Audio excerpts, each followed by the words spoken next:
अस्सलाम वालेकुम। कैसे हैं आप सब? अल्लाह ताला सबको अपनी हिफ्ज़ ईमान में रखें, हर तरह की परेशानी बीमारी और मुसीबतों से बचाएं। तो जी आज हमारे किचन में बन रही थी मज़ेदार सी बीफ़ हलीम। बीफ़ हलीम बनाना बहुत ही आसान है और मैं जिस तरीके से बनाती हूँ ना झटपट बन के तैयार हो जाती है और बहुत ही क्विक और ईजी रेसिपी है। तो साथ में हमने ये जो हलीम के ऊपर लवाज़मात होते हैं ये रेडी करके रख लिए हैं। चलें जी शुरू करते हैं हलीम बनाने का। तो हलीम बनाने के लिए सबसे पहले मैंने जो सा सारी दालें ले ली थी, माश, मूंग, मसूर, चना। इनको सबको मैंने रात के टाइम भिगो दिया था। ये तकरीबन 5-5 चम्मच लिए हैं। अगर चम्मच के हिसाब से करते हैं ना तो 5 चम्मच मैंने एक दाल जो है 5 चम्मच के लिया और 5 चने की दाल जो थी वो थोड़ी सी ज़्यादा ली थी। तो हमारी छोटी फैमिली है इसलिए मैंने थोड़ी सी बनाई थी। तो अगर आपके पास बड़ी फैमिली है तो आप कप के हिसाब से भी उसका कर सकते हैं हिसाब। तो 5-5 चम्मच छोटे चम्मच थे। ये सारी दालें 5-5 चम्मच थी और जो चने की दाल है तकरीबन 7-8 चम्मच चने की दाल थी। और साथ में इसके ये मैंने ले लिया था गंदम का दलिया। तो ये इसको रात को भिगो दिया था। तो तकरीबन 10 चम्मच के करीब ये दलिया लिया था। तो ये दोनों चीज़ें जो सी दालें और दलिया मैंने रात के टाइम भिगो के रख दिया था। अब सुबह का टाइम है तो मैं इसको बनाना शुरू करती हूँ। तो ये जो दलिया का पानी है ना ये मैंने फ़िल्टर वाला पानी इस्तेमाल किया था तो यही मैं इस्तेमाल कर लूँगी। दालें जो सी हैं मैंने चुन के भिगो दी थी और इसी पानी के साथ मैं इसको बॉयल कर लूँगी। तो ये प्रेशर कुकर में सारी दालें और दलिया डाल और साथ में तकरीबन 2 से 3 गिलास पानी डाले हैं और इसको उबलने के लिए रख दिया है। मैं ना साथ ही जो वेट है उस टाइम बंद नहीं करती। अगर वेट को उसी टाइम बंद कर दें ना तो वो बहुत ज़्यादा मुश्किल हो जाती है, वेट चलता नहीं है। तो दाल और दलिया को गलाने का सबसे आसान तरीका ये होता है कि इसके ऊपर ना थोड़ा सा ऑयल डाल दिया जाए। तो जब भी इसको हलीम बनाने के लिए दलिया वगैरह गलाया जाता है ना तो वो सारा वेट के साथ चिपक जाता है, वेट चलता नहीं है। तो इसमें एक चम्मच भर के जो सा ना बड़ा चम्मच होता है वो मैंने ऑयल डाल दिया था। तो उससे ये होता है कि उसके ऊपर एक ऑयल की लेयर बन जाती है जिसकी वजह से सारा जो सा ना उसका पानी वेट तक नहीं आता और आराम से प्रेशर कुकर चलता रहता है। 10-15 मिनट उसको वेट दे दिया था। और ये साथ में बीफ जो सा ये मैंने पकने के लिए रख दिया था। ये बड़ा साफ़ सुथरा सा बिल्कुल बोनलेस है और बड़ा साफ़ बोटियाँ जो सी हैं बीफ की ली थी और इसको भी गलने के लिए रख दिया था। तो ये दाल जो सी है ना, दाल और दलिया एक साइड पे ये गल रहा है और एक साइड पे बीफ गल रहा है। इसके ऊपर जो झाग आ जाती है ना इसको उतार के ना फेंक देना चाहिए, क्योंकि यही जो झाग होती है ना ये वेट के अंदर जाके फंस जाती है जिसकी वजह से प्रेशर कुकर चलता नहीं है। तो साथ साथ जो सा ना जब भी चने बॉयल करें या इस तरह दालें वगैरह बॉयल करें ना उसके ऊपर झाग बनना शुरू हो जाती है। तो उस झाग को साथ साथ ज़ाया करते जाना चाहिए। तो और ये देखें साथ ही ना बीफ के ऊपर इसके ऊपर भी सारी ये झाग इस तरह आ रही है। तो इसको भी निकाल के मैं साथ साथ ज़ाया करती जा रही हूँ, क्योंकि ये ब्लड होता है और इसकी वजह से स्मेल भी अंदर रहती है। तो इसलिए मैं ना इसको भी साथ साथ निकाल के ना तो साफ़ कर रही थी। तो बाकी जो सा रह जाता है ना वो बड़ा आसान हो जाता है, फिर उसमें स्मेल भी नहीं आती और गलना भी आसान हो जाता है। ज़्यादा गंद भी नहीं पड़ रहा होता, वरना जो सा ढक्कन जो उनसे बार बार भर रहे होते हैं और वेट चल नहीं रहा होता, ये बड़ा मसला हो जाता है।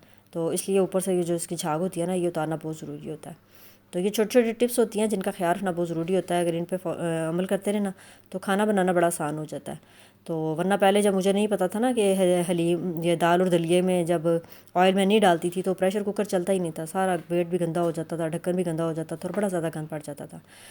तो बस फिर इसके बाद जो सा दालें सारी गल गई थी और मैंने फिर उनको अच्छी तरह से गला के ठंडा होने के लिए रख दिया था, क्योंकि मैं इसको अब ग्राइंड करूँगी। तो ये देखिए कितनी अच्छी गल गई हैं, बिल्कुल सॉफ्ट हो गई हैं। और मज़े की बात है कि देखें साइड पे कुकर में कोई गंद नहीं बचा और आराम से ये ऑयल की वजह से आराम से गल गई थी।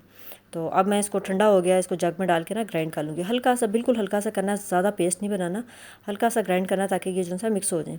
क्योंकि अगर इसको हम कोटने से कोटते हैं ना तो बहुत ज़्यादा टाइम लगता है और बहुत मेहनत भी लगती है। तो उसको कोटने से ना आखिर में कोटेंगे, लेकिन अभी ग्राइंड करना ज़्यादा ज़रूरी है। तो इसलिए थोड़ा थोड़ा करके इसमें डालते जाना है और साथ साथ ग्राइंड करके रखते जाना है। तो दूसरी तरफ जो सा मैंने मसाले की तैयारी शुरू कर दिया है। इसके लिए लिया है मैंने तकरीबन 2 से 3 प्याज ले लिए हैं, बारीक कट कर लिए थे। तो ये मैं शान का हलीम मसाला इस्तेमाल करूँगी इसमें। तो प्याज जो से हैं बिल्कुल हल्के से फ्राई करने हैं, बहुत ज़्यादा ब्राउन नहीं करने। हल्का सा जब इसका कलर चेंज हो जाएगा फिर इसके अंदर 2 चम्मच लहसुन, 2 चम्मच अदरक का पेस्ट शामिल कर देना है। और मैं इसको ज़्यादा मसाले वगैरह नहीं इसमें डालूँगी, टमाटर बिल्कुल भी नहीं डालूँगी क्योंकि टमाटर से इसका जायका चेंज हो जाता है। तो बस ये लहसुन, अदरक और थोड़ा सारा प्याज इससे में ही बनेगी, क्योंकि इसका जो सा ना हलीम मसाला यही बहुत मज़े का होता है, इसमें सारा कुछ डला होता है, इसलिए टमाटर वगैरह डालने की ज़रूरत नहीं है। आखिर में अगर आपको सब्ज़ मिर्च कम लगे तो वो डाल सकते हैं। तो जो ये बीफ है अच्छी तरह से गल गया था, फिर मैंने इसके सारे रेशे रेशे कर लिए थे। इसके चिचड़े वगैरह जो थे चर्बी साइड पे करके ना इसको बिल्कुल साफ़ करके इसके रेशे बना लिए थे। तो ये लहसुन अदरक अच्छी तरह से जब भुन जाएगा, जब उसका कच्चापन ख़त्म हो जाए, उसकी स्मेल ख़त्म हो जाएगी, सारा जो सा बीफ है इसके अंदर डाल देना है। ये 1 kg के करीब है बीफ। तो अच्छी तरह से इसको जो सा इसकी भुनाई करनी है, ताकि जो सा इसकी स्मेल जो थोड़ी बहुत रह गई है वो भी ख़त्म हो जाए। लहसुन अदरक के साथ जो ना ये बड़ा अच्छा इसका टेस्ट बन जाता है। तो अच्छी तरह इसको भूनने के बाद जो शान हलीम मसाला है उसका पूरा पैकेट इसमें डाल देना है। तो मसाला डालने के बाद इसको हम थोड़ा सा और भून लेंगे। तो ये जी मैंने पूरा मसाला का पैकेट इसमें डाल दिया। हलीम जो होती है ना थोड़ी सी स्पाइसी हो ना तो फिर ही मज़ा आता है, और ये बहुत मज़े की बनी थी और इतनी क्विक और इजी रेसिपी है ना ये। वरना अगर सारी दालों और हलीम को बीफ को इकट्ठा डाल के गलाएं ना तो वो लंबा काम हो जाता है। इस तरह अलग-अलग दोनों चीज़ें गला लें, दाल भी ग्राइंड हो जाती है और इस तरह हलीम जो सी है बड़ी आसानी से और बहुत मज़ेदार बन जाती है। तो ये बड़ा आसान तरीका है, सबसे आसान तरीका हलीम बनाने का यही है। चिकन की हलीम जो होती है ना वो भी ऐसी बनती है। उसको भी मैं पहले चिकन को बॉईल करके ना उसके रेशे करके तो ही उसमें डालती हूँ, तो इस तरह बड़ी अच्छी बन जाती है। तो बस इस तरह ये जो है दाल और दलिया मैं इसको ग्राइंड करके इसमें डालती जाऊँगी, सारा इसमें डाल के अच्छी तरह से इसके मिक्स कर लेंगे फिर। और जो मैंने इसमें बीफ को गलाया था तो उसकी जो सी यखनी काफ़ी सारी बच गई थी, उसको ज़ाया बिल्कुल भी नहीं करना। तो वो यखनी जो सी है वो इसी में काम आएगी, क्योंकि ये तो काफ़ी गाढ़ा हो गया ना। इस तरह दाल दलिया और बीफ जो सा सारा मिलके काफ़ी गाढ़ा सा हो गया। तो वो जो यखनी थी उसको मैंने सारी यखनी को इसमें डाल दिया था। तो यखनी डालने के बाद फिर अच्छी तरह से इसकी मिक्स करना है। ये बहुत ही मज़ेदार और बहुत ही यमी जो सा है ना हलीम बन के रेडी हुई थी, सबको बहुत पसंद आई थी। मैं ज़्यादातर चिकन की बनाती हूँ। तो ये देखें जी काफ़ी ज़्यादा सी यखनी 5-6 गिलास तकरीबन थी। इसको भून लेना है आखिर में ना, ताकि इसका जो सा है अगर कोई नीचे छिछड़े वगैरह रह गए हैं या कोई हड्डी के छोटे मोटे पीस रह गए हैं तो वो भी साफ़ हो जाएँ। इसलिए यखनी जब भी इस्तेमाल करनी हो ना, पुलाव बनाना हो या कोई भी चीज़ बनानी हो, यखनी को भून के ही डालना चाहिए।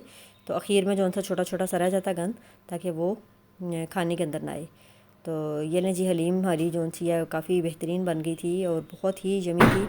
इसको अच्छी तरह से जो सा मिक्स करने के बाद मैंने इसको पकने के लिए रख दिया था। थोड़ी थोड़ी देर बाद हिला रही थी। तकरीबन हलीम जब 2-3 घंटे पके तो ही इसका टेस्ट आता है। तो इसको बाद में ना मैंने घोटने से घोटती भी रही थी, घोटने से ही जो ना इसका ज़्यादा टेस्ट आता है, लेकिन वो शायद स्किप हो गया। उसके बाद मैंने जो सा प्याज ज़्यादा सारे ब्राउन कर लिए थे, लहसुन काट लिया, वो टमाटर और अदरक बरीक बरीक कश काट लिया था। साथ में ज़्यादा सारे लेमन थे और ये खूबसूरत सा जो प्लेट मैंने डेकोर करके रख दी थी। तो जी हलीम के अंदर मैंने ऐसी चीज़ें नहीं डालती, क्योंकि बच्चों को जो सा पसंद नहीं होता, अपनी अपनी चॉइस होती है सबकी। तो इसलिए मैं अलग से रख देती हूँ, जिसको जो चीज़ पसंद होती है तो अपनी खुद ही प्लेट तैयार कर लेते हैं। तो साथ में नान मंगवा लिए तो बहुत मज़े का खाना बन गया था।